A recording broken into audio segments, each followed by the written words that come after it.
Good afternoon. Welcome to December 17, 2019, Glendale Housing Authority meeting being called to order at, what time is it? 3:05 p.m. May I please have the roll call? Authority members Devine, Here. Najarian, Here. Barazian, Here. Quintero, Here. Garpetian, Here. Chair Agajanian. Present. May I please have your report? The agenda for the December 17, 2019 regular meeting of the Glendale Housing Authority was posted on Thursday, December 12, 2019 on the bulletin board outside City Hall. Thank you. What's next, please? Next is approval of minutes. I'll move for it. Second. Okay. Hearing no objection, the minutes stand approved as submitted. What is next, please? Next is oral communication. I don't know if Mr. Pearson, did you intend this to be for the Housing Authority agenda?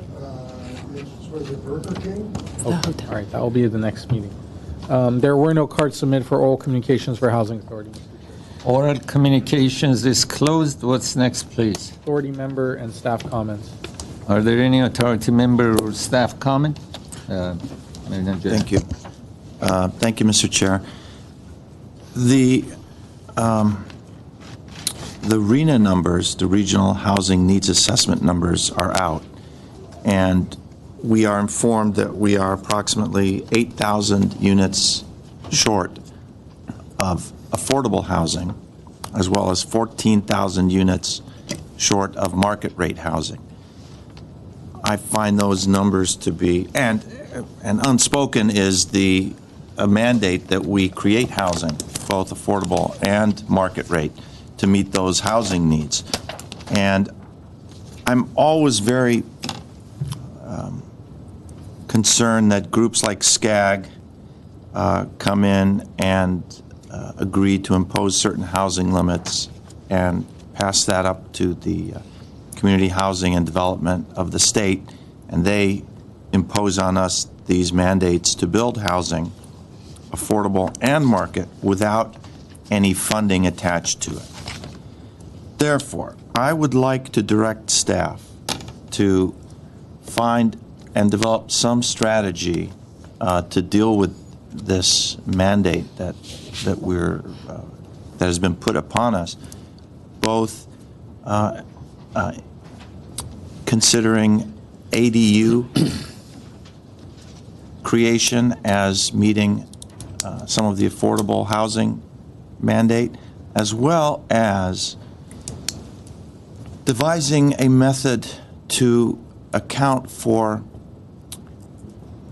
giving seniors and low-income people who may or may not be related to the primary homeowner housing in those homes that they currently have to be counted towards the creation of affordable housing, meeting that 8,000 home mandate. And I guess the request is that we direct staff to come up with some strategy. I second that. That council can then approve as we get into the details on that. I'll second that. Council member Devine. I was just going to say, whichever way you want to go, No, Chair. okay, I apologize. Chair Agajanian, members of the Housing Authority, Mayor Najarian, I think what you stated so aptly is something that we absolutely need to have a strategy for, and staff has been spending some time thinking about this very issue related to the RENA numbers and our ability to meet these numbers within, I believe it's an 8-year period of time. And so with this direction, I think it helps us go further develop strategies that we can have control over, as well as having to go to the state legislature to seek some sort of decisions from the state that would help us at the end of the day, assist in terms of these numbers, and as you said, funding levels, which at this time are either minimal or none. So with that, I don't know if the Community Development Director has anything to add with that, but you have a second on that, we would go and do some work on this and probably bring this back to you probably towards the middle to end of January, so that if there is something to bring forward to the state legislature, it would be within the appropriate timeframes as they go back into session in January. Do you have something to add? Nothing more substantive, no. No, thank you. Councilmember Devine. I just wanted to mention that when the numbers came out initially to SCAG, they filed an appeal because they didn't agree with the calculations or the method of calculation for these numbers, and the appeal was lost. So that's why here we are with 8 and 14,000 ask for homes.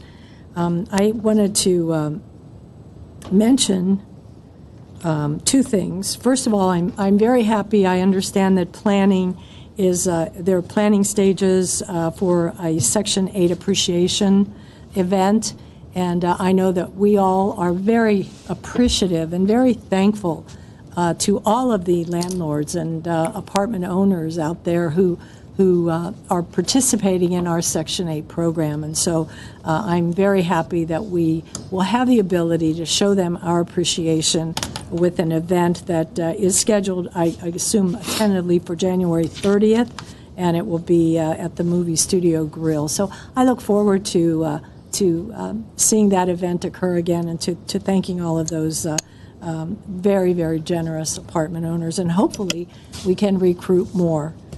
And I'd also like to give a shout out to Peter Zovac and his department for their work on the subsidy program. I know I received a very urgent email from a 90-year-old, actually I think she was over 90, and from her family that she wasn't able to get here, and they had called a couple times and didn't realize that the application was in the mail at the time, and staff went out to the house just as they had promised us that they were going to do, and talk with her, get her application ready. And so I just want to thank you all, for Peter, for you and your staff, and everyone in your department for really doing that. And as I understand it, the technology that we used was very helpful in the sign-up stages of that. Do you want to elaborate a little bit on that, or? Sure. Members of the Housing Authority, Councilwoman Devine, absolutely. Very well put in terms of, going the extra mile by staff in every instance where they typically do, especially with this program and the limited time, though a month, limited time that we had in terms of the ability to be able to get the word out, have the applications come in and process those applications. And staff was able to do that in a very expeditious manner. And I will say that initially we thought, the busiest of days may take over an hour for folks to possibly stand in the queue. The longest anyone had to wait, even on a very busy day, was no more than 15 minutes. And that's truly a testament to the thought process, I think, that was put into place by staff to make sure that, they thought through each of those items before they, became a reality. And it seemed as though it worked really well. And I think it will help on the end of this process, because of the processing time having to be a shorter period of time, and we hope to have a lottery in place in January. So we're working with 2 dates, and as soon as the date is available, we'll be sharing that with the community. Great. Fantastic. Councilmember Garpetian.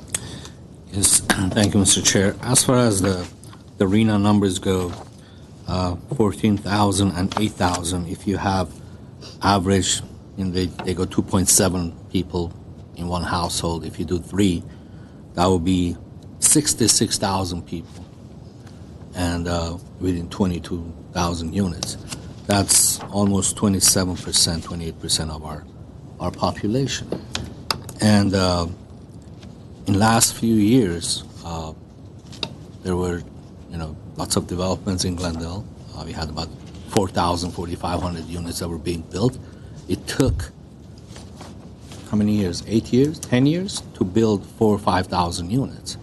How are they expecting us to build 3,000 units, 2,500 units a year, basically, from these numbers.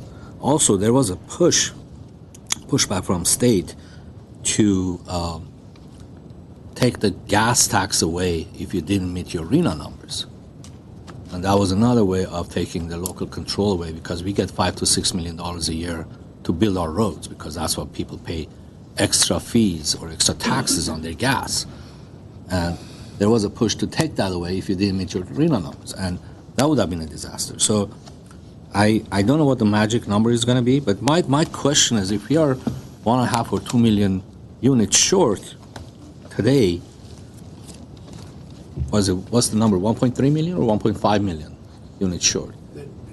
In general, in California. They're actually for Southern California, for our area, it's covered by SCAG, 1.3 units in the next 1.3 cycle. million. 1.3 just in our cycle, which is 8 years. 8-year cycle. So 1.3 million for SCAG's area, generally Southern California. So my question is, where do these people live today?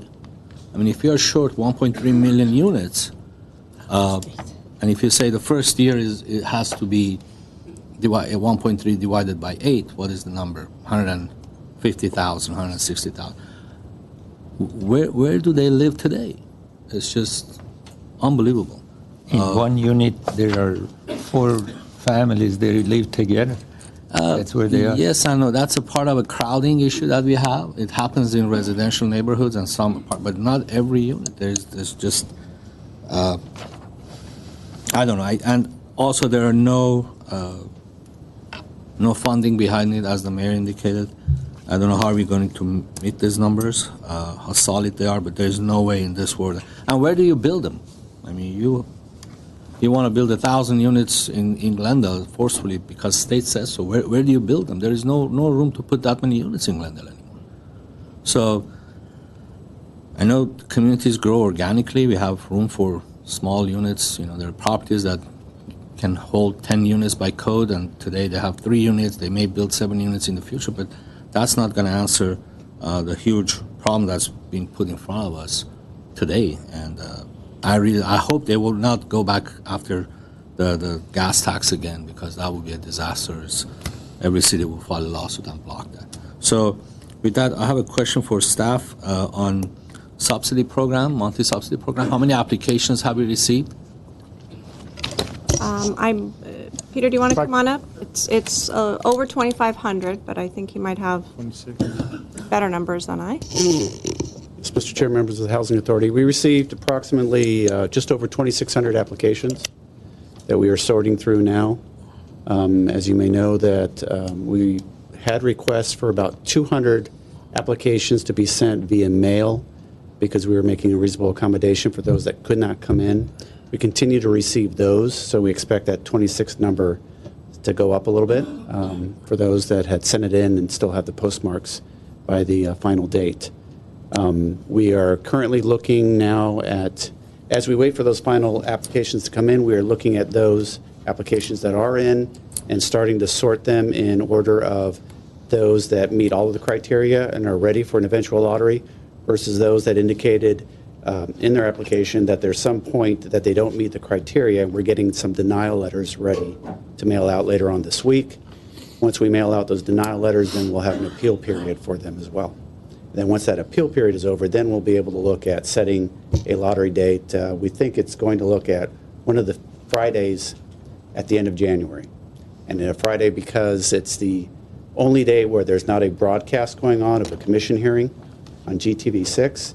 And because we're looking at selecting 1,000 households, we're probably going to be selecting about 1,750 people in the lottery, maybe a little bit more. We'll have to decide that. And that's going to take a number of hours. So we needed a block of time that can accommodate that, and it tends to be a Friday. So this is compared to all the other affordable housing projects that we had, this is a low number. 2,500 plus another, 2,600 plus another 200 is 2,800. So people have almost 1 out of 3 chances, 33% chance to win Right. the subsidy program. Correct, and that's what we heard back from a lot of people as they were applying. It's a very specific program, though. Right. And so that's why you have a much more narrow group of people that are qualifying for it. But you're right, 1 in 2,600 chance to be able to get something. It's very good odds versus what some of the previous lotteries have been. It's not 1 in 2,600. It's 1,000 people are, 1,000 families are receiving it. Correct. So it's 1 Exactly. out of 2.6 people Right. receiving it. That's a good, very good chance. So And we don't know yet the numbers of households that can claim the preference. Remember, 75 or there's a member of the household member 75 or more, older. And then, so we're going to look at that number, determine if it's under 1,000, that we don't need to have a lottery for that preference group. If it's over 1,000 that meet that preference, we're going to have a lottery for that group. And then a lottery of the second group, the non-preference group, to achieve that 1,750, 1,800, or 2,000 number that we look to pull. all right, thank you. So, Mid-January? Yes. Sometime in January? It is sometime in January. We're looking, if the numbers are still in my head, either January 17th or 24th. Okay. If they're Fridays, I don't All right. know. But we'll get that information out Appreciate it. by way of all of our media. Okay, thank you. Thank you, Mr. Chair. Thank you. May I have a motion to adjourn? So moved. Second. We stand adjourned at 3:20 p.m. Thank you.